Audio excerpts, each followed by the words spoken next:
Good morning, everyone. Welcome to Coffee and Football presented by South Point Dodge. I'm your host, Blake Monroe. I'm joined every day by Bobby Burton and Jerry Hamilton. Tell us where you're checking in from, what you're drinking, get your questions in. We're going to get to those in a little bit. And, guys, we are 78 days away. So tell us who your favorite number 78 is. We'll circle back to that.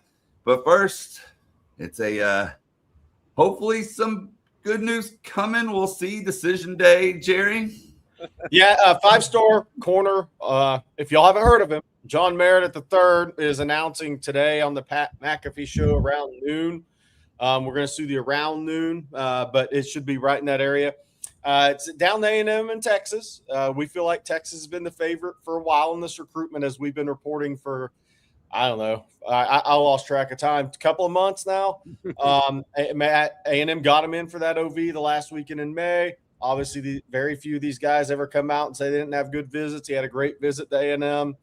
Then he visited Texas June 5th through 7th. Was not going to take an OV this weekend. We knew his announce would be coming this month. He had the OTE Nationals last weekend out in Marina del Rey. Not a bad place to play football for a few days, by the way, at Loyola Marymount University. And then now he's back in town, and he will announce his decision today. We feel like Texas is the favorite, but we always wait for these guys to announce their decisions and see if the intel is correct, Bobby. But it would be a huge get if it goes Texas way. Needless to say, it would vault them into the top 10 classes, and it's a premier corner, ranked number one corner in the country. Even if you say he's one of the top 3 corners in the country, because 2 and 3 are really good too. This would be a big time get for the Longhorns. This is following up on what we've been talking about, Jerry, where Texas really going after high-quality players here as we wind down the month of June. They've had a number of these guys already on campus, and now they're starting to come off the board a little bit. Following up, obviously, John Meredith making a decision, Jabarius Garor and Kasai Curry last week, and then this week, obviously, Texas continuing down that path with good players as well.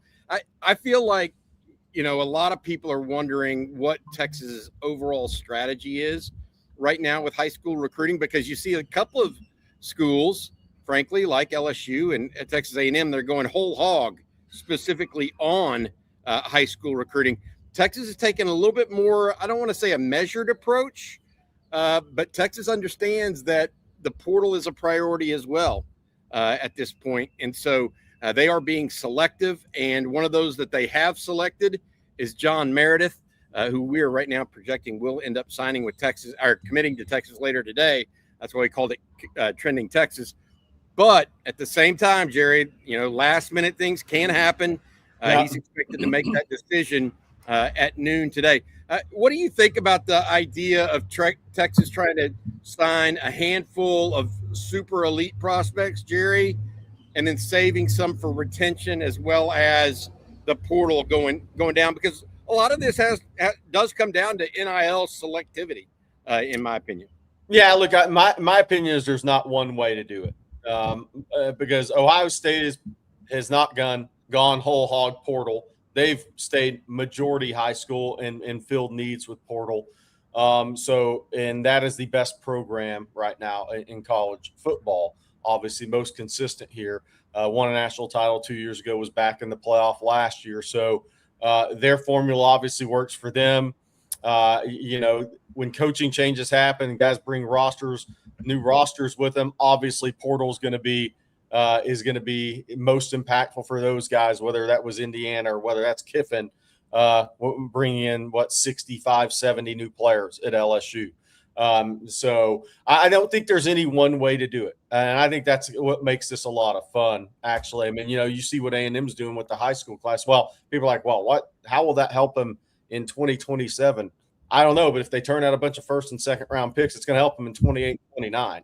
So if a lot of those guys hit, so there's multiple ways to do it. I don't think there's one answer to this. I think we'll see over time. I think we'll see some more portal heavy teams be very successful. And I think we'll see some that build from high school and still supply from the portal, fill needs in the portal, be successful as well. I just don't think there's one way to do it.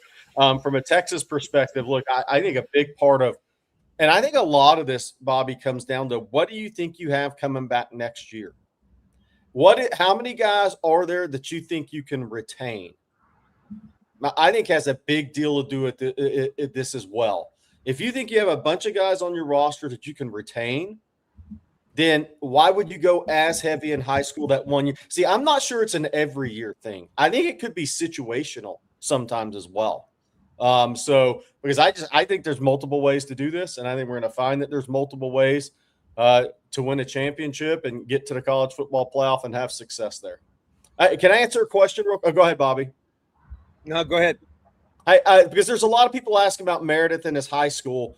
Will Meredith be eligible this year? Michael Golden asked, where's he going to high school? Look, you're going to appeal that in UIL ruling. So after that appeal, then you have to, if you get denied, then you have to make your next move. But I do believe unless there's a change, there's going to be an appeal. And I haven't heard anything differently on that. So we expect Meredith to appeal that UIL ruling that has him ineligible at North Crowley if that appeal is denied or unless they change paths. Obviously, you can go play somewhere else that's not Texas UIL sanctioned school. You can that can be at a private school or that can be out of state. Or you could choose to just train as a December graduate. You could choose to just train and keep your body healthy and go at it when you get to the college of your choice, which hopefully for all the people in this chat will be Texas later today. Cisco says, are you stalking today? I did not bring my light up shoes, but I Hank South and I will be, correct. That it starts at the airport. Yes. The airport. There's other recruiting news and notes we need to go over, as well as just kind of an idea of where Texas sits right now. But first, I need to say thank you to our sponsor over at South Point Dodge, Longhorn fans. If you've been thinking about upgrading your ride, now's the time. We're talking big price reductions on Ram 1500s, 2500s, and 3500s, plus Jeep Wranglers and Grand Cherokees. And here's the kicker. On Texas football listeners, get 90 days before your first payment, and South Point Dodge will ship your new ride anywhere you are. Over 600 vehicles in stock, ready to roll for tailgates or holiday road trips. Check out southpointdodge.com or swing by I-35 in South Austin. Get to the point at South Point Dodge. Thank you for your ongoing sponsorship of every Friday's Coffee and Football. All right. Well, yeah. Let's just get right back into recruiting. Yeah, we got plenty to talk about. Yeah, Texas at 15 verbal commitments right now. They're looking to get John Meredith today. Hopefully, that's a hopeful. It's not quite to the finish line, but that is the thought. Jerry, I talked yesterday and wrote a little bit yesterday about some of the guys that are visiting elsewhere this weekend. A pair of defensive linemen, Benjarvius Shoemaker and Mitchell Turner, the defensive lineman from Mississippi, are at Mississippi State. Cohen Brown, the wide receiver out of Midlothian, Kyron Brown is not visiting Mississippi State. But there are others that are headed elsewhere. Give us kind of the update on what this recruiting weekend looks like here on Texas's campus, where I'm at right now, and around other places around the country that Texas is looking at and try to monitor players elsewhere. Yeah. So Blake, I don't know if we have the graphic, the commitment or the visitor graphic for this weekend. I got you. You can bring that up. Obviously, guys, Benjarvius Shoemaker at Colorado. Still think that'll be Ole Miss or Texas. Mitchell Turner obviously is going to Mississippi State. I still think that will be Alabama, Ole Miss, Texas is the three there. Montre Jackson not visiting Ole Miss this weekend either. So that will be Texas versus SMU selection. June 27th is his commitment date, announcement date. Now getting into the guys this weekend.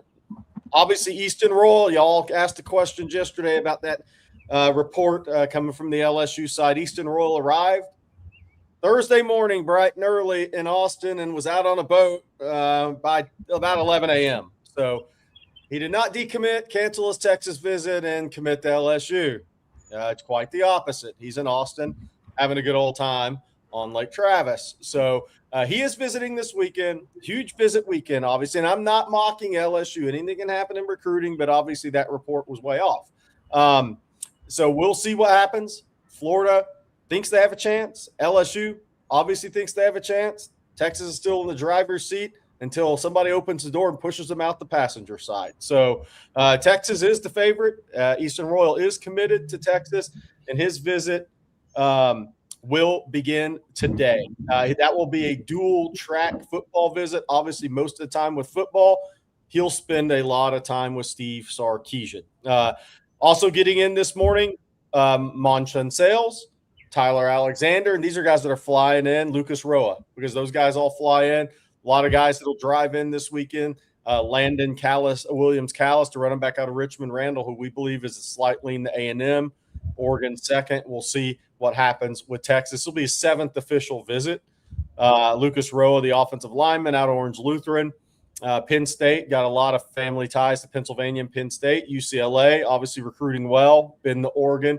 Now concludes his OV process with Texas. I'll get Monchun Sales last. Tyler Alexander. Georgia would take Tyler Alexander. Colorado had a nice, sizable NIL offer. Notre Dame, he visited last week in Texas. This weekend, and Texas would take Tyler Alexander if he wanted to come to Texas. Jason Johnson from Atascocita visited SMU, visited Houston, visited Cal, was at LSU last weekend in Texas this weekend. And I would think if Alexander or Johnson ended up at Texas, if Texas get one of those guys, I think they'd be happy, by the way. I think they'd be happy if they got one of those guys. They would love to get somebody from last weekend as well. They obviously already have Kasai Curry. And then DB, it's a big weekend at DB. Obviously, Cardell James has visited Notre Dame and LSU. Dylan McGee from DeSoto. He's transferred to DeSoto now. SMU, Penn State, Texas. Another guy with ties to Pennsylvania in Penn State. He's originally from Pennsylvania. Then Brandon Sherrard out of Shadow Creek, high school teammate of Chris Stewart. He was at LSU is the favorite going into this weekend. See if Texas can make the move there. And Texas would take Brandon Sherrard. Now, obviously, all this comes down to NIL slotting and things such as that. So we say would accept the commitment. It doesn't mean it would be a match of what an LSU is doing for him. So if that happens, so we'll see. And Gerald Bridges, the linebacker out of Midlothian, the Houston commit, tape is really, really good. I think the whole key there is if there's a feeling he can get to 220 pounds, 215, 220, he's probably right shade under 200 right now. I think Texas will make a big push there. He's got really good tape, guys. And then Monchun Sales saved him for last. He's coming in, obviously, later this morning. Visited Indiana, visited Bama, Ohio State, midweek to LSU, flying in from Louisiana to Austin this morning. And we'll see what happens. And that is a total wild card for anybody saying, well, what are the chances with Monchun and what's going to happen? Can Texas get Monchun? I want to say this. His mom's never been on campus. This is her first time on campus. So there's absolutely no way to handicap Texas in a race when his mom's never been on campus. That happens. Monchun's been on campus, but the mom wasn't with him. That happens this weekend. And so anybody saying, well, what kind of chance does Texas have? Or people saying Texas has this type of shot with Monchun or doesn't. How do they know? The mom's never been on campus until today. So that's where so Monchun's kind of a wild card, and you just kind of sit him over to the side and see what happens. Somebody said Eastern Roll slipping away, Josh Rana. We're not saying that. We're actually saying that people thought he was slipping away, and that was not the case. He ended up in Austin early Thursday morning. A day early.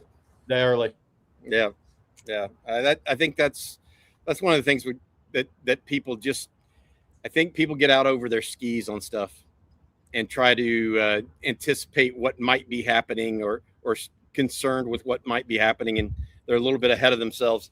Bobby, the reason I want to say this, the reason I didn't even respond to that, I just said I'm not even giving that much time on TexasFootball.com, is because Easton Royal's been fully transparent with his recruitment the whole way. That would have been so out of character for the Easton Royal I've gotten to know, and the Easton Royal, the way he's carried himself in his recruiting process. That did not make sense at all to us. Yeah. And we've talked about how Easton's always been transparent with everything in this process. Where he ends up, people are going to give it a run. And by the way, even if he says Texas again in 3 weeks, LSU's not giving up. No. So But that would have been total 180 in Easton Roll's recruitment. And I just don't think that's happening with that kid. He was not going to make a decision to decommit from Texas and commit somewhere else without visiting Texas. He's going to make this Texas visit. And does that mean we think he's slipping away? We're not saying that. All I'm saying, the way the kid carried himself throughout his recruitment, I did not give it any credence that was going to change 2 days before his official visit to Texas. It would have been so out of character for the way he's handled his recruitment. Hey, I want to put this out there. Jay Mole says, I've heard behind the scenes Texas definitely wants both Royal and Sales if they can find an NIL package that works. Jay Mole, I got news for you. That's not behind the scenes. That's front and center. Yeah. Texas loves those guys. So we'll see how it works out, obviously. Is it possible for Sales to pick Texas? I think it's a long shot, to Jerry's point, but Texas is going to put its hat in the ring this weekend. That's the whole idea behind it. Yeah. So we'll have more on that. Hey, Jerry, there were two guys on there that I wanted you to spend a little bit more time on because we haven't, or actually three, we haven't talked about them much, and they're all in-state guys. Blake, can you put that list back up so I can mention them to you real quick? One is the defensive lineman Jason Johnson out of Atascocita, then the cornerback Brandon Sherrard out of Shadow Creek, and the linebacker out of Midlothian, Jarrell Bridges. Do you mind telling folks about those three guys, Jerry, a little bit more? Because these other guys, their names have been familiar to people if you follow recruiting, but these guys haven't necessarily been front and center until this weekend. Yeah, Jason Johnson is a guy that Texas offered last summer in camp. He's about 6'4.5" in that 275 range. Texas has liked him for a while. That nothing has changed with him. Texas has been on Jason Johnson. They've been to the school as much as possible. Now, again, where are these guys tiered from an NIL perspective? So if you look at Jason Johnson's visits, there may be some schools that have a bigger 2-year deal versus what an LSU or Texas would do on a 1-year deal. So that's kind of the game that's being played in recruiting right now. But Jason Johnson's an upside guy. He's going to need some time to fill out physically. He's more of a down the road type of player at a Texas or at an LSU. But the fact that Ed Orgeron and Kenny Baker like him is very telling about his upside talent and his upside ability.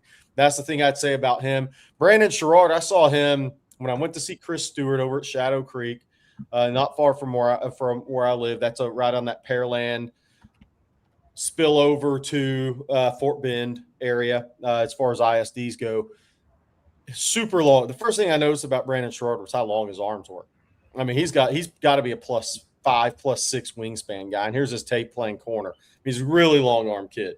Physical, had a bit of a shoulder injury last year, but he is a physical football player. That's the thing I would say about him. And he's got good size on him. This is not a kid that's his body's going to blow up, I think, pretty quick with a college strength and conditioning program. He's already 180 plus. But I mean, I think he can be a 195-pound guy pretty quick on a 6'1" and a quarter frame. But it does a really good job. One thing he does, and you'll see some on this tape, is I think he plays with his eyes really well.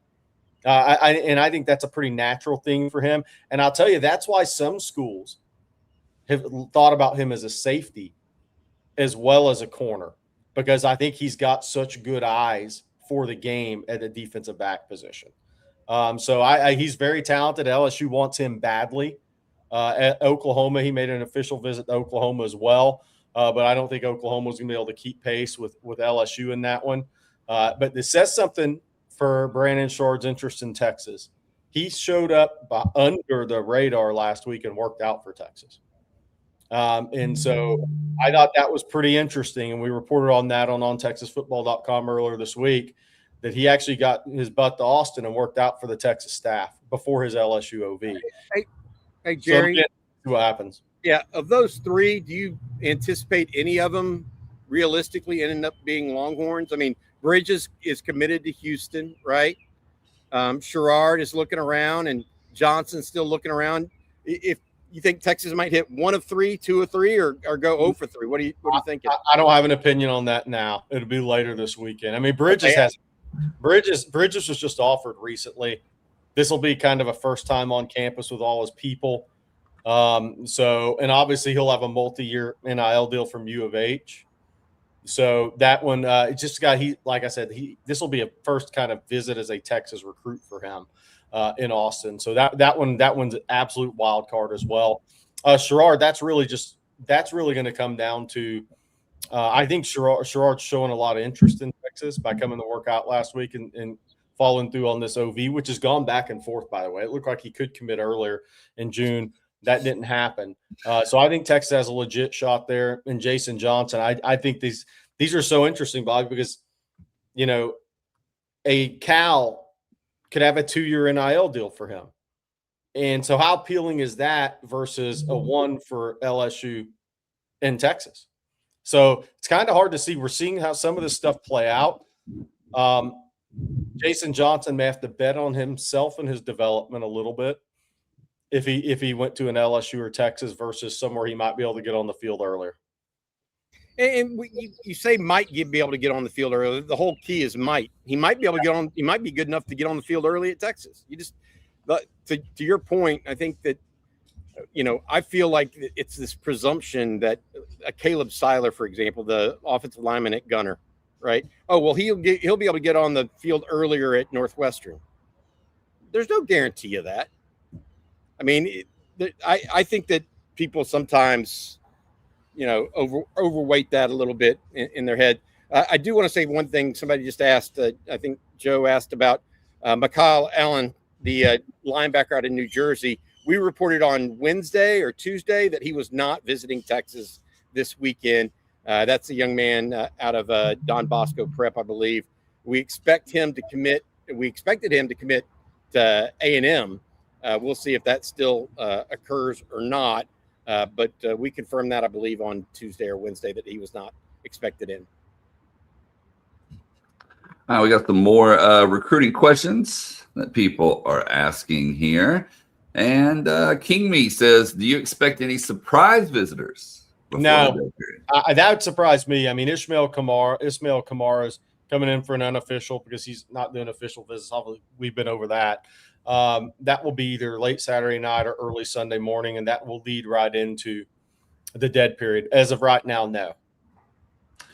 And then our next question this morning, going back to Meredith for a second. Brad wants to know who's a good comparison for him. Maybe Jalen Ramsey? Wow. That's rarefied air. Yeah, without a doubt. What do you think, Jerry? And closes really, really well because I've thought about Tyson Campbell before. I saw Tyson Campbell in American Heritage, went to Georgia, ended up being a second-round pick. I've thought about Tyson Campbell with him before. I think Tyson Campbell, from a measurable standpoint, they're very similar. I was trying to think when I saw Tyson Campbell, I thought he was probably a shade under 6'2". He went 6'1" without shoes on at his NFL combine, 193 pounds, ran 4.36. I could see that. I think Meredith may have a little more. I think may put up a better shuttle time than him. May have a little bit more COD, secondary COD than Tyson Campbell, but that's a similar one to me. I think John's got a little longer arms than Tyson Campbell, but people forget. I mean, Tyson Campbell's a 5-star recruit coming out of high school, so and has had a really good NFL career too, by the way. So I would say Tyson Campbell's one I would look at of guys I've seen in person. And then Rocky P here says, do you think that if Meredith commits today, it helps recruit any of the official visit players? I don't. I really don't. I think because of NIL, all these recruitments are individual now. I mean, I think momentum can matter. But let's be real. Like somebody said, well, the Caden Henderson kid that committed to A&M yesterday, he didn't commit to A&M because all the other good players were going there. He committed to A&M because his NIL deal was a monster and Notre Dame couldn't compete with it because everybody thought he was going to Notre Dame, including myself. So I just think these recruitments are all individual now. Look, does it help to be able to talk to those guys? And it's never negative. But when we're talking about, Bobby, the level of money some of these kids are getting from NIL, I don't think that I don't think the recruiting connections matter as much anymore. Your point is accurate. It never hurts in that regard. I don't think it's a contributing factor per se of the selection. It only solidifies it, right? If Easton Royal sees that John Meredith is going to Texas and they're saying, "Oh boy, I'm going to get to go test my skills as a wide receiver against the number one corner in the country, the number one corner and the number one wide receiver going at it every day in practice." Yeah, that's attractive, I think, if you're a competitive guy. But is that going to happen in a vacuum? I think my point is those two things have to happen independently, and then it matters a little bit. But yeah, John Meredith is making his decision for John Meredith. Easton Royal is making his decision for Easton Royal. Right. And then if they both end up at Texas, that's great for them.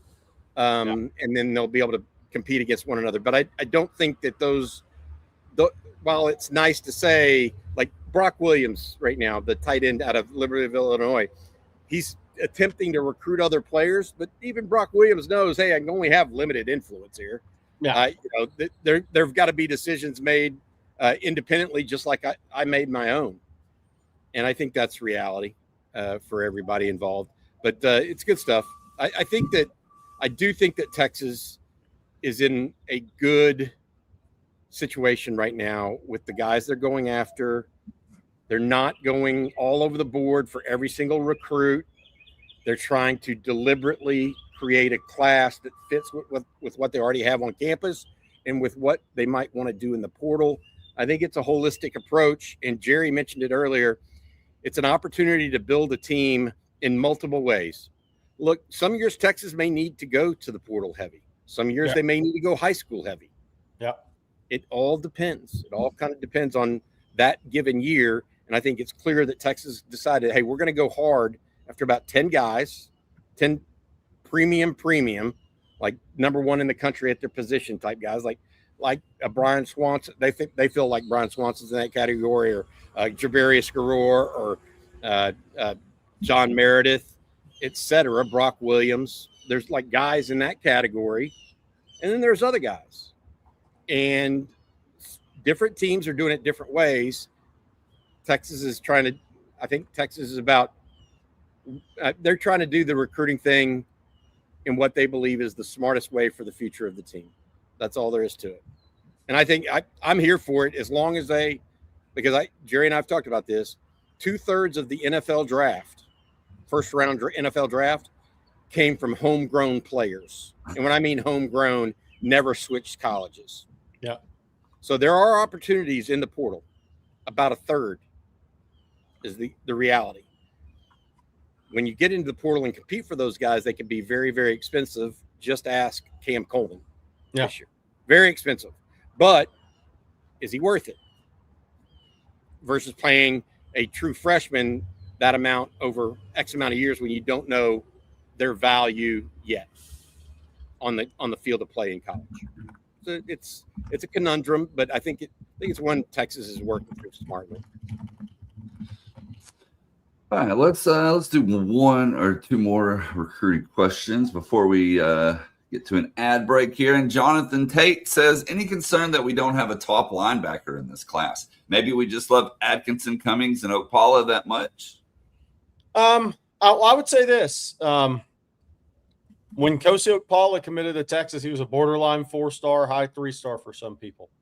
He was a really good player. He's a really good player. Texas is extremely high on him and ended up moving up his senior year. So Texas had a 5-star, a 4-star plus type guy, and Rocky Cummings, who's been really good as a 3-star prospect since he got to Texas.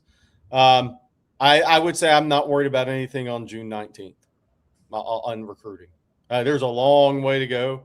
There's going to be coaches that lose their jobs, unfortunately. Guys are going to pop up. Rocky Cummings.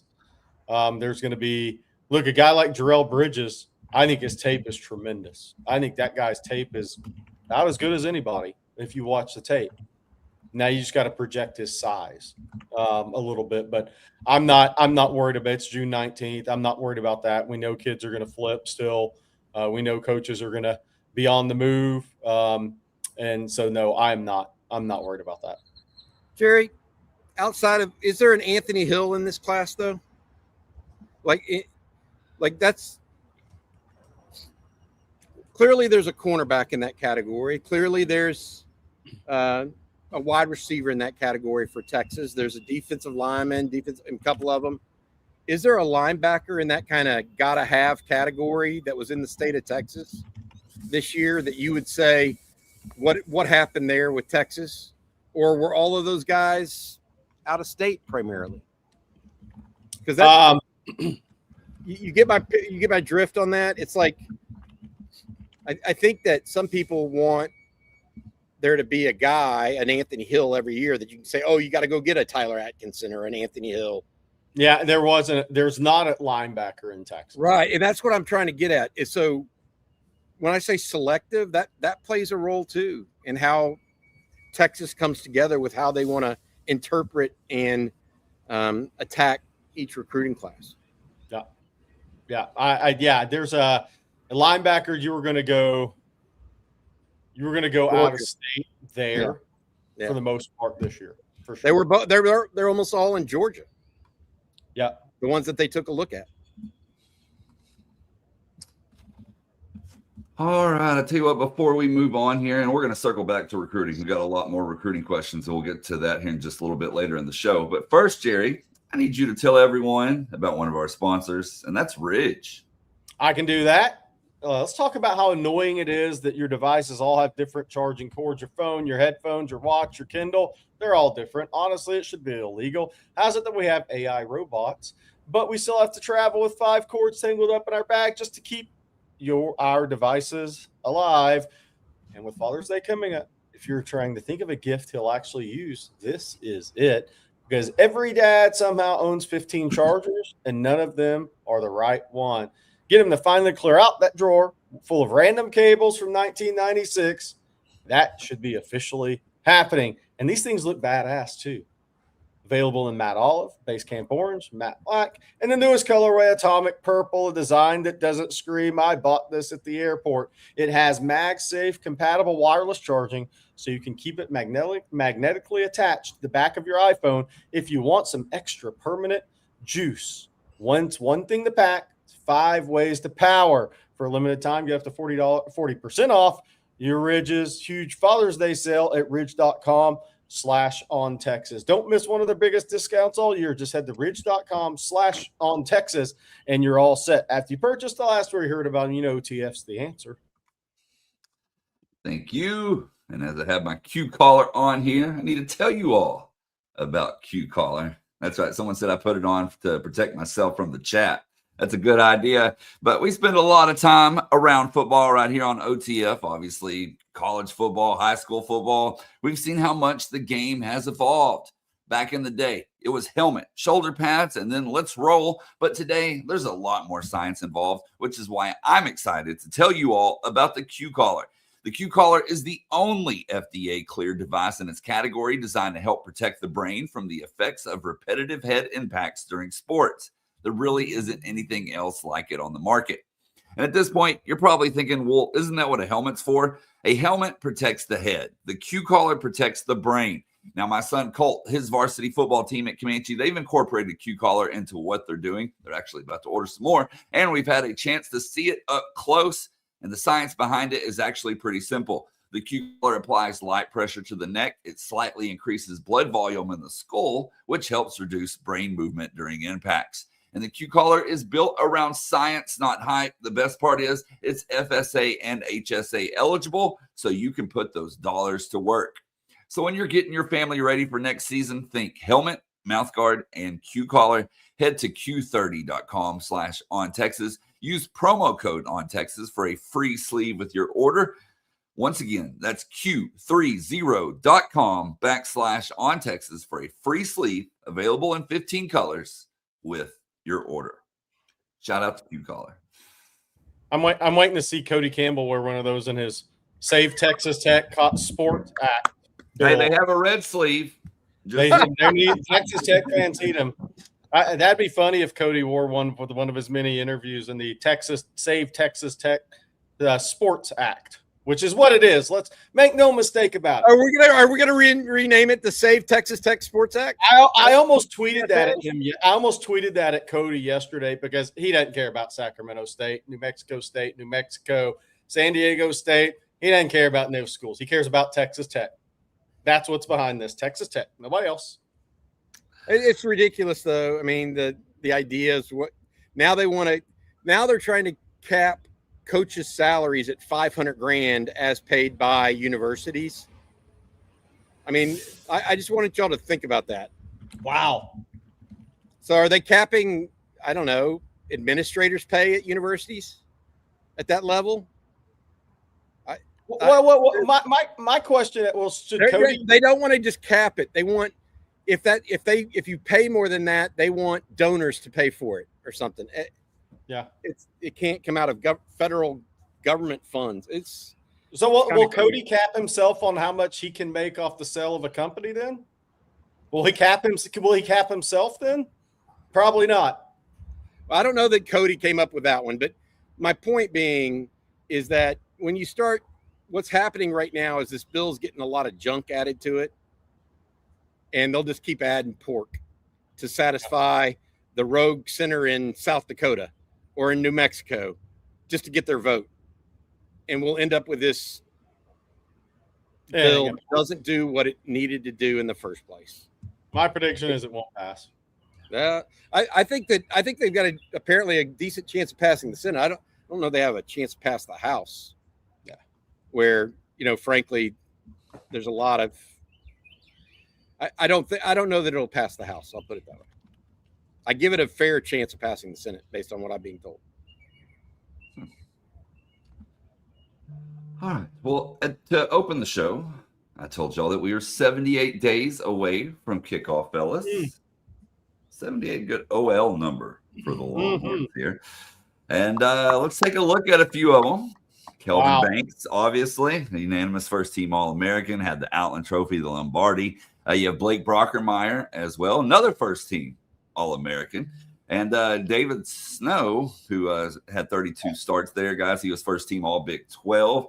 There are obviously a few others as well. So tell us your favorite number 78. The current number 78, guys, is actually a redshirt freshman offensive lineman, Jordan Coleman. No, Jordan Coleman, bright future there. I'll start on my favorite 78. Kelvin, you can have your Outland. Blake, you can go knock more helmets off. Mine is David Snow because he owns a Chick-fil-A. He does. He does indeed. David's really favorite 78. Y'all eat that, Brockermeyer and Banks. What about you, Bobby? Maybe my favorite Texas player ever. Blake Brockermeyer went to school while I was working for the team. Immediately made an impact on the program almost. Like within 2 years, he was a starter. He and a guy named John Elmore kind of reshaped that offensive line later in that era. But really, I think it's fair to say that Kelvin Banks is head and shoulders above these other guys. Brockermeyer was good. Kelvin Banks was a man the day he stepped on campus. And I've been as impressed with him from a focus standpoint for a lineman as I have been just about anybody in my time at the University of Texas and covering the team. And Jerry knows what I'm talking about. A lot of guys athletically have the ability to be the guy at Texas. Not all of them have the mentality from day one. And he just pinned his ears back and kept laser focus. I'll go back to something Bijan Robinson said to the media almost immediately upon seeing Kelvin Banks. He said people were trying to mess with him during a workout, just trying to tease and kid with him. He goes, I'm here to work. And that is just, Jerry, you and I know it. It is so darn rare to hear a young person say that to a guy like Bijan Robinson, who's, I'm impressed and have been impressed by the focus and mentality of Kelvin Banks as much, if not more so, than his ability and athleticism. Which, by the way, his athleticism insanely underrated. I remember one of our somebody else in the industry here has been saying, "Oh, he can only play right tackle. He can or guard. They're going to have to kick him into the guard." After seeing him in the Under Armour All-American game, I was like, "You guys are dumb." Jerry saw him in person too. We were like, "You guys just are dumb." I mean, I was going to say, think about what he overcame to get here. He was called a guard. Yes, by multiple people. He overcame the guard talk. Many predictions of guard. I bet when he showed up at Texas, they put him at left tackle. Quinn was like, "Are we sure this guy's not a guard?" Everybody told me he was a guard. But Kelvin Banks was exceptionally well coached. I think Kenny Harrison, lifetime Longhorn head coach at Summer Creek, has a very, very similar demeanor on a daily basis to Kelvin Banks. And Kelvin wasn't a guy that moved around high schools. He played for Kenny the whole way through at Summer Creek. I think he kind of took on some of Kenny's personality. Kenny does a great job over there. But Kelvin Banks, obviously, if you interviewed Kelvin Banks right now, Bobby, he would say a massive part of his focus, and nobody's getting inside his cone of right here, was because of his mom. His mom was his motivation. Yes, he loves football, but he had a motivation through his mom's struggles health-wise that I think even took him to another level. Good stuff. Right now, I still got the poll going, but Banks is getting 82% of the vote. Brockermeyer 14%, Snow 3%. So Banks seems to be the overwhelming favorite. Wait, let me. We got to find out. Time out. We got to find out where David Snow owns a Chick-fil-A. It's Marshall. It's used to be Austin. It's Marshall, Texas now. Marshall, Texas. And he owns one at the Barton. What is it? Barton something mall. What's that mall called? Barton Springs. Creek. Creek. Whichever one it is. Springs Creek. It's one of those. But he owns that one as well. So I think the family moved out to Marshall. I think I read something. Started one in Marshall, Texas. And he's from Gilmer, obviously. I think they live out there now. But and let me remind the voters in the poll: David Snow owns a Chick-fil-A. So are we going to revote now? Let's vote again. Banks still the overwhelming favorite. The one thing Chick-fil-A couldn't beat, I guess. They beat everybody else. Barton Creek Mall. Thank you, B2. Appreciate that. I knew it was something with water. We looked at Athlon Sports Top 25. Now that was before all the Texas Tech hoopla and everything happened. Well, ESPN has released one in the last couple of days that is post Sorsby. So we're going to take a look at that this morning, guys. Now Texas comes in at number 5 on that one, but once again, Texas is going to play number 1, number 8, number 9, number 10, number 13. And number 25. Any thoughts? I think those 5. I think we'll see on Georgia. What do they have? How did they replace Zachariah Branch and his production and what he was for them? Obviously, the one thing is returning quarterback, returning quarterback, returning quarterback, returning young quarterback, returning young quarterback in terms of starting.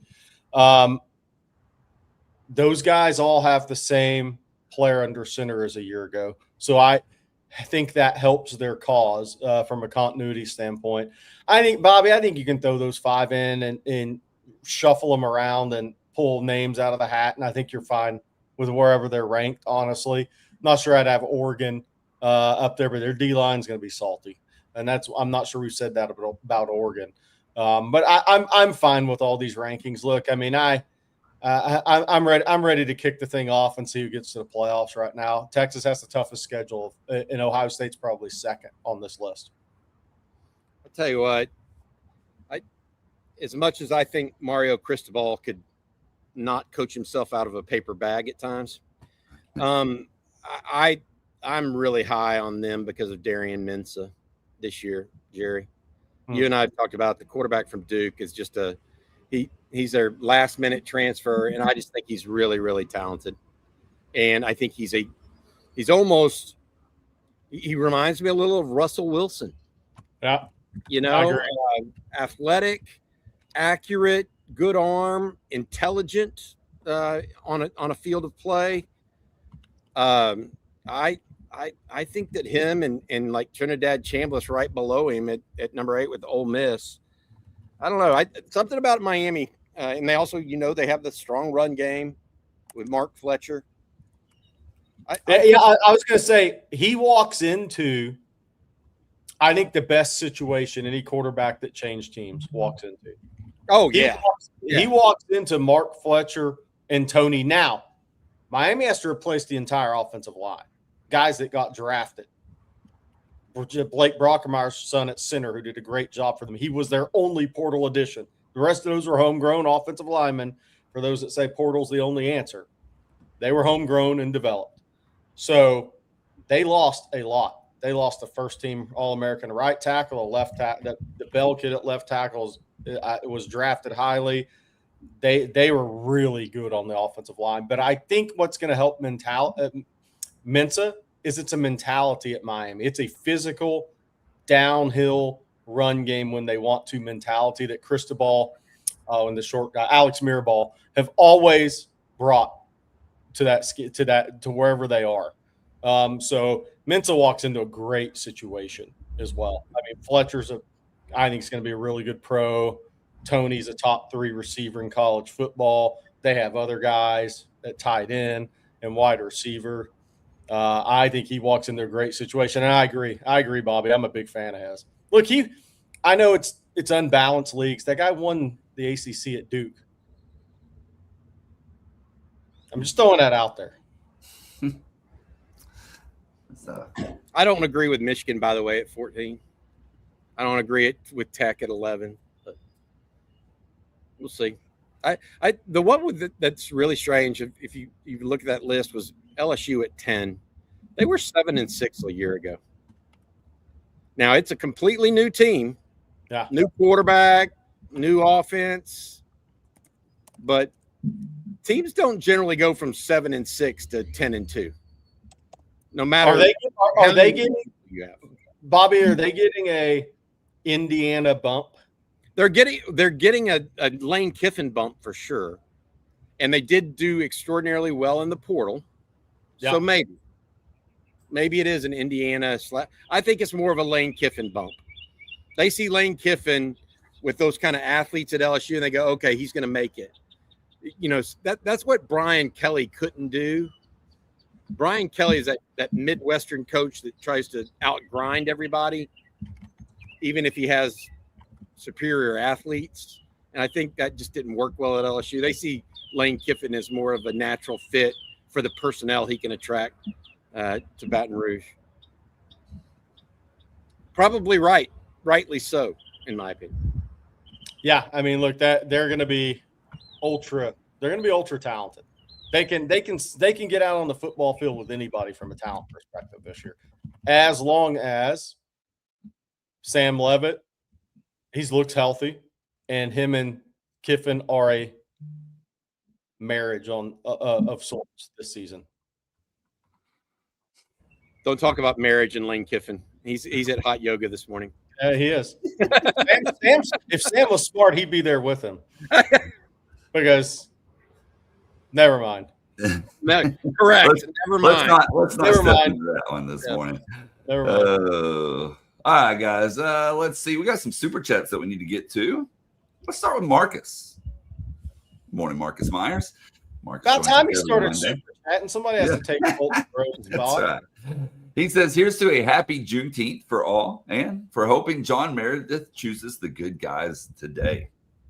I'm here on campus, and I'm right outside the Texas Union, and the Texas Union is closed today in observance of Juneteenth. So, to Marcus's point, happy Juneteenth to everybody, and hopefully it's happy John Meredith Day as well. That just to go back over that, Meredith, the nation's top cornerback out of the Dallas Metroplex area, is expected to announce his decision at noon today on the Pat McAfee show, we believe.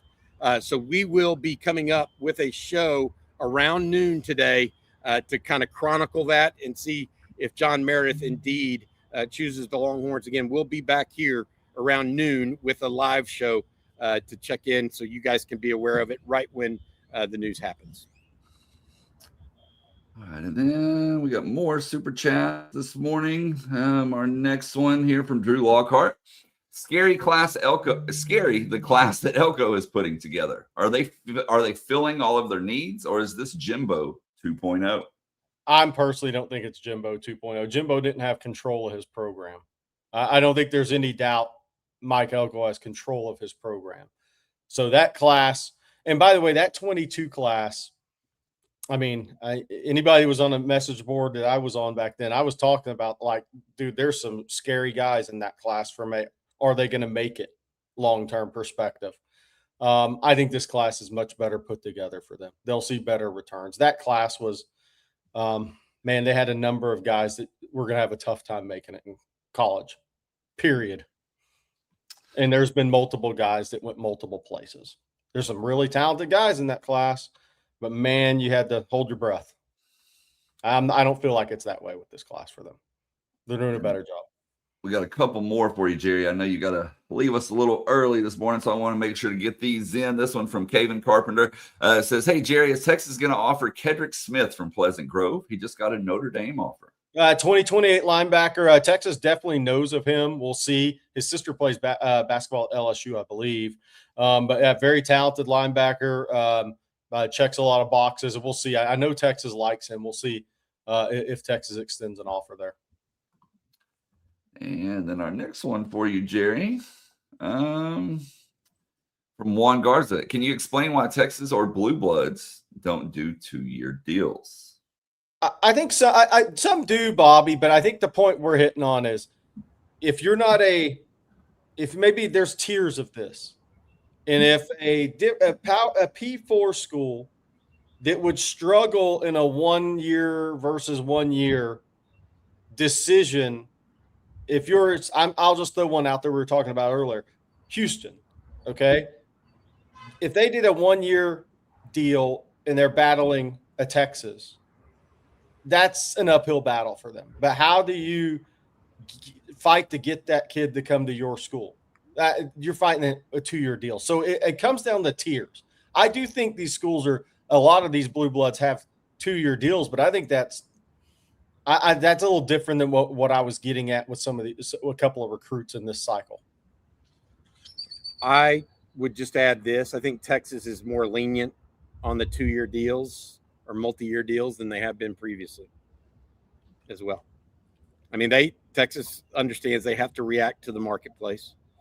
But multi-year deals is not the bad thing. It's like the level that Texas goes after players, you start doing multi-year deals at that, it can really knock into your rev share cap if the player is not a player.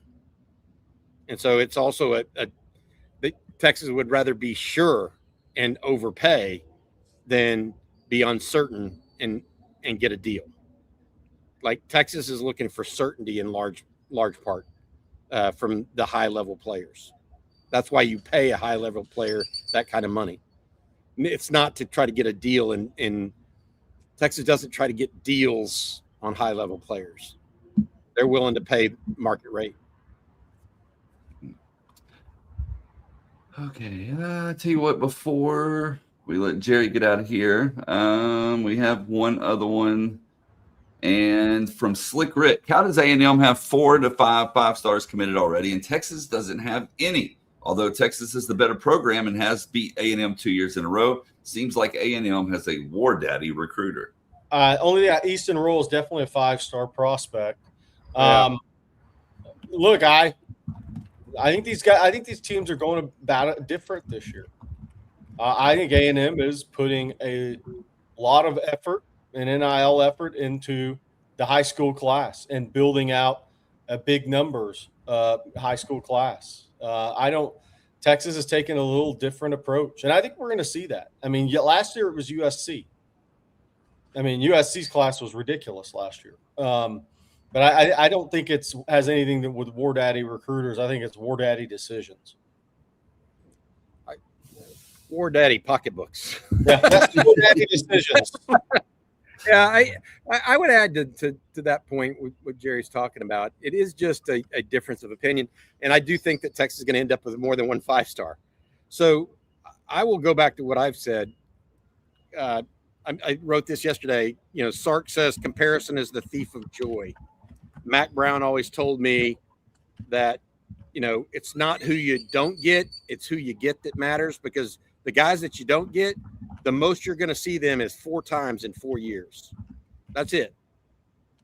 A lot of these guys, furthermore, that are going to A&M, Texas didn't even recruit because they're from Maryland or South Florida or somewhere else that Texas didn't really push on. And so it's not like they're getting beat head to head on these guys. Now, there may be some head to head guys, but today, John Meredith's going to be a head to head. Who's going to win, Texas or A&M? Yeah. And so I feel like as it relates to head to head, there's not a difference, but I think that A&M has really attacked national recruiting. They're not dominating Texas in the state of Texas. They've attacked national recruiting differently than Texas has. That's all. And I will say this, how Texas ranks a player versus how the industry ranks a player could be 2 very different things. I mean, Brian Swanson's a 3-star according to some folks. So Texas doesn't see it that way. I can just promise you that. I want to add this, and I say it all the time. If people think A&M's not going to recruit well, I mean, you got to get past the 90s and early 2000s. They are a top 5 NIL competitor. They can recruit well in high school. They can recruit well in the portal. It's the way it's going to be. And they're winning. And now the guy got them to a playoff. And they had 11, 12 guys drafted.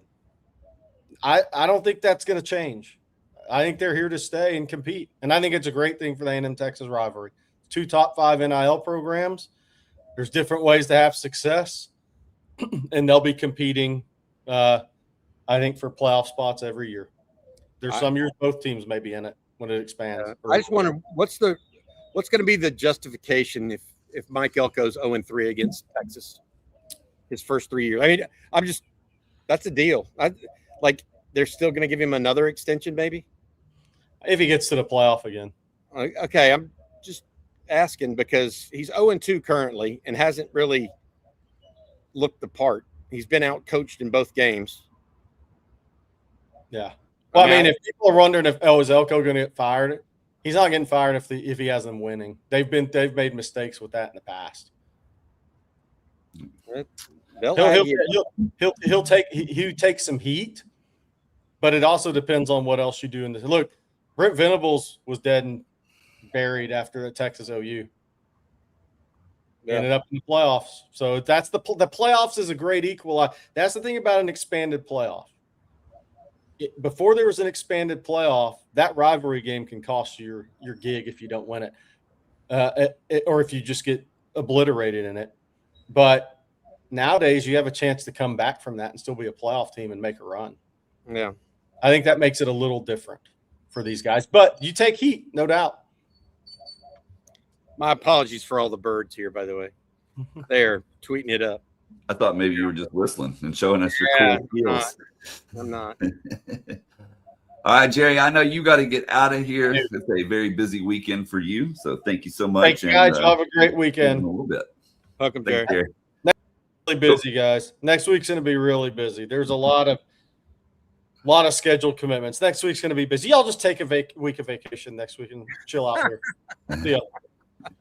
As long as you subscribe to OTF. Oh, man. All right, Bobby, before we move on, because we got more super chats to talk about, I also got some baseball news that I can now release. And so we'll discuss that here in just a moment. But first, I need to tell everyone about our friends over at Hexclad. I love Hexclad paintings. I'll tell you, I've sang that tune for a long time now. But listen up, fellas. Summer cooking is officially in session. We're talking steaks on a random Tuesday, burgers for the boys, breakfast before a long day outside, and, of course, those nights when one friend stops by, and then suddenly you're cooking for the entire crew. Everybody loves talking about the grill, but your pans are still doing a ton of the heavy lifting, and that is where Hexclad comes in. If your cookware sticks, burns everything, heats unevenly, or makes cleanup feel like a full contact sport, it's not helping you become a better cook. It's just making your life harder, and that is why you need to switch to Hexclad. Because with Hexclad, You can everything evenly. You can control the heat and then clean the pan without spending the rest of your night scraping food off the bottom. They're metal utensil safe. They're dishwasher safe. They're extremely easy to wipe clean. You don't have to baby them either. They're also oven safe up to 900 degrees, and the Stay Cool stainless steel handles mean you're not grabbing a scorching hot handle every time you cook. Plus, every HexClad product is backed by a lifetime warranty, so it'll be the last set of pans you ever have to buy. And there's a reason that Gordon Ramsay uses HexClad at home and in his restaurants, and that guy's the toughest critic on the planet. So don't go through another summer with cookware that makes every meal harder than it needs to be. For a limited amount of time, our listeners get 10% off your order with our exclusive link. Just head to hexclad.com/ontexas. Support our show. Check them out at HexClad, HEXCLAD.com/ontexas, and make sure to let them know that we sent you. And then I want to tell you as well about our friends over at Prize Picks, because we're in the dog days of summer. It's not only heating up outside, but in the sports world as well. Baseball in full swing. WNBA is rolling. And obviously, millions of people are watching the World Cup. There's a lot going on, and Prize Picks adds more fun to it. Now, every possession matters. Every at-bat matters. You're locked in from start to finish. You're not just watching anymore. You got a little juice in it. And the best part is it's easy. You just pick more or less on player stats. You build your lineup. You submit it. You're good to go. It takes maybe 60 seconds. And you can go across any sport: basketball, baseball, golf, soccer, MMA, even esports, whatever is on, whatever season it is, it fits. And today we are going across sports because we got a former Longhorn in our picks here. We're going to take Scotty Scheffler, Bobby, to have more than 3.5 birdies or better. Scotty actually had 4 yesterday, and he averages historically 4.8 per round. And then we're also going to take Blues pitcher Kevin Gausman to have more than 4.5 strikeouts. Man, he's on fire lately, averaging 6.6 over his last 5. We're trusting our gut. That's exactly what you do on Prize Picks. You make your picks, you lock it in. Every single moment now means something. Don't forget they're available in all 50 states. So download the app, use code HMA, play $5 in lineups, and then they're going to give you $50 in lineups instantly. That's code HMA on the Prize Picks app. 5 gets you 50. It's as simple as that. And it's always play smart, play responsibly, play Prize Picks. Okay, let's see here. Yeah, Scotty hasn't had the best day. You are correct, Rocky P, but he's doing good with some birdies, so we're going to take him. We got some more super chats, Bobby, that we need to jump into. Are we going to do that first? Or are we going to do baseball news? Whatever works for you. What would you like to do? Baseball news real quick, and then we'll end with some chat questions. Okay, sounds good. Well, I said yesterday that Texas began hosting a visitor yesterday. I can now release that name because it's out. That's St. Mary's catcher Ian Armstrong. Kind of hinted at that over the last couple of weeks. He's on a lot of MLB boards. That's the 2027 MLB, obviously not 2026. So he came in yesterday. He'll stay through today. And then another name that is now out is Kent State outfielder Sawyer Solitaria. I hope I'm saying that correctly. He will arrive this morning. Now, Bobby, they can't stay any longer than that. They do have to leave by tomorrow morning because it's a dead period. You got the College World Series championships. You got Father's Day this weekend. So the NCAA has that as a dead period when it comes to baseball. But, yeah, they hit the ground running as soon as they got back from Omaha and immediately began hosting. Yeah, the young man coming in from Kent State's coming directly from Knoxville, Tennessee, too. Yeah. So he's highly recruited. He's actually being recruited by a number of SEC programs, Georgia, North Carolina, I think, LSU, the whole gang. The interesting thing right now about baseball is, there are a couple of guys on the baseball team that have to make Major League Baseball draft decisions. And a couple of the infielders, Mendoza and Borba, they could go to the draft, or they could return to Texas, or they could enter the portal if Texas doesn't hold on to them from a retention standpoint. It's an interesting time in college baseball because you have this triangular effect of what a player might do. So the sooner Borba and Mendoza make a decision, the sooner Jim Schlossnagle and his staff can kind of manage what comes next. And so hopefully we hear from those two young men relatively soon about what they're going to end up doing. You know, yeah, it'll be interesting to see on Mendoza. You know, originally I felt like he was for sure locked to go to the MLB draft, but I've heard some things over the last week that make me think there's a chance he could stay. So it'll be interesting to see how all that works out. So we'll see what happens. Hopefully we'll get Coach Lostnagel on next week, by the way, to wrap up 2026 season, look ahead a little bit to next year as well. His 8th trip to Omaha. Yeah, definitely. And just so everyone knows, yesterday I released a bunch of softball insider notes. This morning I released a bunch of baseball insider notes. So if you're a fan of either one of those sports, go check us out over at ontexasfootball.com and get some of that action there. All right. Let's take the super chat right here from Bald Father Betts. And Bobby, you might be able to shine some light on this. He wants to detail how we lost out on DeCorian Moore. DeCorian or DeAndre? Oh, that's a great. Yeah, it could be DeAndre Moore. DeAndre Moore wanted more than what Texas was willing to go from an NIL perspective. That's just how that worked for DeAndre. For DeCorian Moore, Oregon, I think, had the favorable NIL, but they also did a great job of recruiting him. Rashad Samples, the son of Reggie Samples, Reggie Samples is the head coach at Duncanville. His son Rashad is an assistant at Oregon, and recruited DeCorian very, very heavily. And so there are times when I think that you can still be out recruited if the money is relatively similar.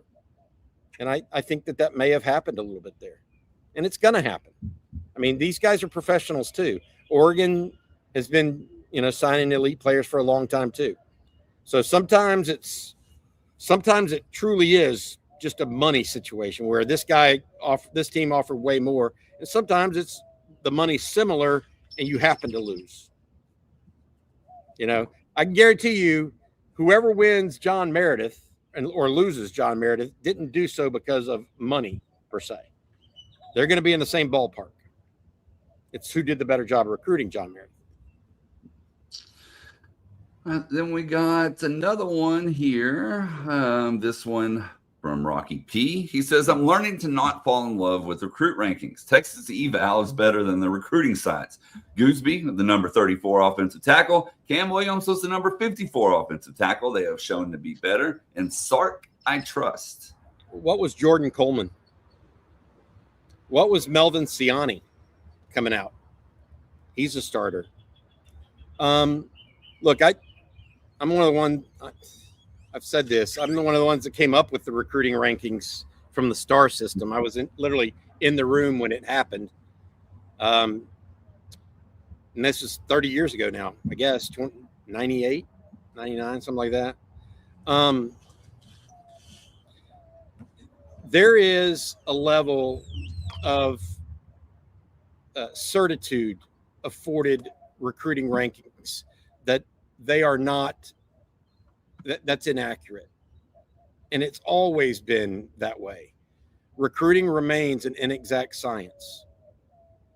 The data might say that it's correct directionally, recruiting as a whole, but individually rankings are all over the map.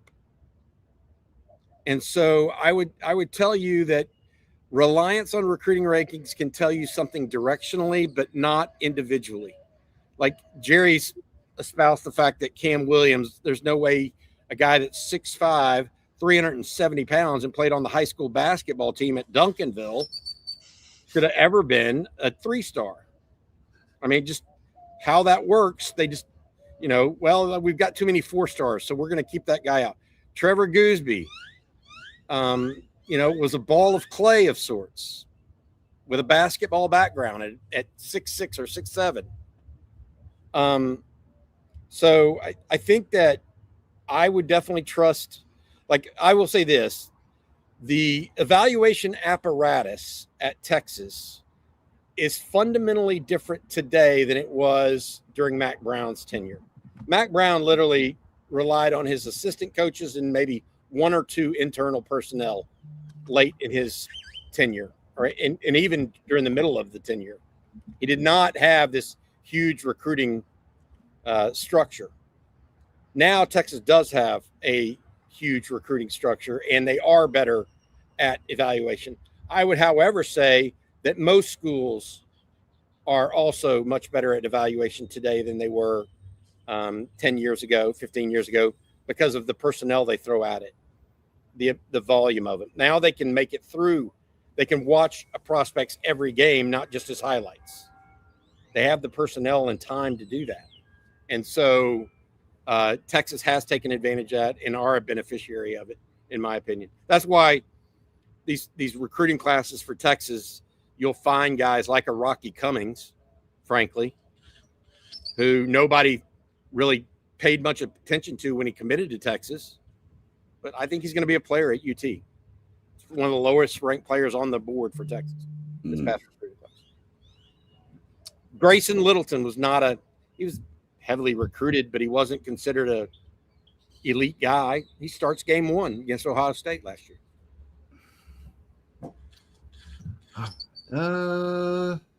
This next one here, I'm not sure if he's saying Joshy Manning and I agree, or if he was talking to Joshy Manning and accidentally sent a super chat. But Drew Lockhart says Elko and College Station want that number 1 class. Elko more likely to develop that talent, unlike Jimbo, who is just spending money. Yeah, Jimbo seemed to not have the plan after the fact, right? Well, whereas they're counting on Elko to have the plan after the fact. I can see that on defense, and even from developmentally, from strength and conditioning, but on offense, I don't see it. You just hired a wide receivers coach to be your offensive coordinator. When's the last time Holman Wiggins called a play? I think he does have a plan on defense. His plan on offense is to hire a wide receivers coach to call plays. So there's a level here. He may end up with a great defense and, 3 yards in a cloud of dust on offense. We got some more super chats that have to do a little bit with A&M here. This one from Slick Rick. Thank you. I think you put another one in earlier, Slick. So thank you again. Sark's slogan is Sark's slogan. God, it's a mouthful. In recruiting, outdated with modern day recruiting. Kids commit early and lock in NIL deals nowadays. A&M has 5 5-stars. We have 0. Well, Texas has 1 in Eastern Royal. Yeah. Another no, debate. It's not outdated. And Sark has adapted some. They're further along in recruiting this year than they were last year. But Texas is never going to be first out of the gate. Sark is purposely deliberate, and he thinks that leads to less or to greater retention long term too. So, look, it's not just about getting the guy to sign a letter of intent for Sark. It's actually getting value out of them, the recruiting classes. If you sit there and try to go all in before they even play a game of their senior year, or before, more importantly, you really get to know the kid and see whether or not he fits what you want and you fit what he wants, you have higher attrition rates that way. I mean, look at that class that Jimbo Fisher had. It's riddled with attrition. And so, look, A&M's pushing that button right now. Go, let them have at it. And people are saying, I love Sark's method. I do too. Because you know why? The proof is in the pudding. They've had 3 consecutive 10-win-plus seasons. They've been in the playoffs 2 of 3 years. They've been in the playoffs while in the SEC. They've been in the playoffs while in the Big 12. They've won 10 games with, they won 10 games on a down year in the SEC last year. He's building a program. Him, Brandon Harris, they're building a program that can be replicated. So their deliberateness in recruiting is not, in my opinion, hurting them. It's the way they want to. It's the way they see makes the most sense for them to build the best team, because they want guys that aren't just going to leave at the first, first time somebody offers them a higher NIL deal. They want people that want to be at Texas or understand what they're trying to build at Texas and can grow into it, not just go for the highest dollar. All right, Bobby, before we get to our last couple, I'm going to let you tell everyone about South Point Dodge one more time. Yeah, absolutely. South Point Dodge is your Austin motor friend. Huge savings right now on Ram trucks, Jeep SUVs, plus exclusive perks for On Texas Football listeners. 90 days to make your first payment, and we'll ship your new ride anywhere in Texas or beyond. More than 600 vehicles in stock, so whether you need a workhorse or a weekend warrior, we've got you covered. You visit South Point Dodge or come see us off I-35 South in South Austin. Get to the point, South Point Dodge. South Point is Dodge, and South Point Dodge is Austin's Ram headquarters right now. Make sure you check them out, southpointdodge.com. Thanks again to those folks for their sponsorship of On Texas Football. I think them for sponsoring every Friday, and we got a couple more, Bobby, before we call this one. This first one here is from Devon. And Devon, you put this in after Jerry left, so our apologies to you. But he says, "Good morning from Fargo, North Dakota." I bet it's a little bit cooler up there. If we get it was 100 degrees in Austin yesterday, Devon. It was 106 here in Comanche yesterday. Oh. If we get Meredith, I love the way Texas is recruiting. Jerry, in your opinion, who would be the blue chippers you would like Texas to see targeting? Love OTF, as I say every day, the best in the business. Who would be the blue chippers you would like? I think Jerry's a big fan of Landon Callis Williams, the running back. I think Marcus Fakato, they're still going after. Benjarvius Shoemaker continues to be a priority, the defensive tackle. They went hard after Izzy Hammonds. I think Junior Tupou at safety is a big one. Obviously Monshawn Sales to pair with Easton Royal.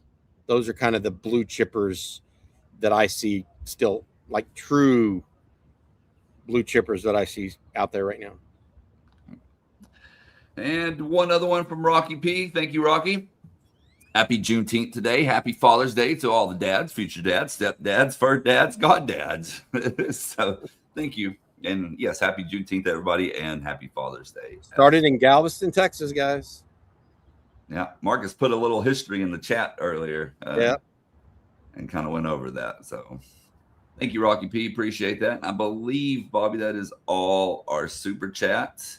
And we will close with this question right here to end on a team note, if I can find it, from Texas Tailgate. You think Texas cancels the home and home with Notre Dame? I think it's very possible. I think that Notre Dame and Texas are both going to wait to see how this rigmarole turns out. And that includes the SCORE Act. That includes pooling of rights. That includes 12-team playoff, 16-team playoff, or 24-team playoff. There's all of that right now is up in the air. And I don't think – Texas and Notre Dame understand what's going on right now. So I think that it is possible, yes. There we go. Has a decision been made? No, not to my knowledge. Well, that is going to do it for today's episode of Coffee and Football presented by South Point Dodge. We want to thank them along with Ridge, Hexclad, Q-Caller, and Prize Picks for sponsoring today's show. Now, Bobby, it could be a very exciting day right here on OTF later. What do you have for everyone? Or a drag. Yeah, that's what I think could be. We're going to be covering the John Meredith commitment at noon today. We'll be on live for that as well, so please join us. Jerry and Hank and CJ are out at the airport this morning. There's a bunch of recruits coming in. We've already talked about that this morning as well. And then you could also look to other things going on. Blake mentioned a couple of baseball prospects visiting the 40 acres. A lot of stuff going on around sports while sports aren't necessarily taking place at the University of Texas right now. So that's what we're covering right now and this weekend. Also, we'll have a special guest on tomorrow morning for the Saturday conversation. I'm bringing in Pat Forty, Sports Illustrated, to talk about the latest on the Protect College Sports Act and his take of whether or not it might pass congressional oversight. Also, make sure you check us out over at ontexasfootball.com. Right now, we have a special $3 for 3 months. That's $1 a month, basically. It is a special. We've never done this one before. Please get involved on the message boards once you subscribe. I would like you to tell you that because we're there to answer your questions outside of these chats that we have online, or excuse me, on air. Please join us at any time. Yeah. And don't forget to hit that like and subscribe button, ring the bell so you're notified anytime that we post videos or go live. And between those two avenues, we got you covered around the clock with the best Longhorns coverage out there. We hope you all have an outstanding weekend, a happy Father's Day, and we'll be back on Monday morning. So for Bobby Burton and Jerry Hamilton, I'm Blake Monroe, and we'll see you then. Hook 'em horns.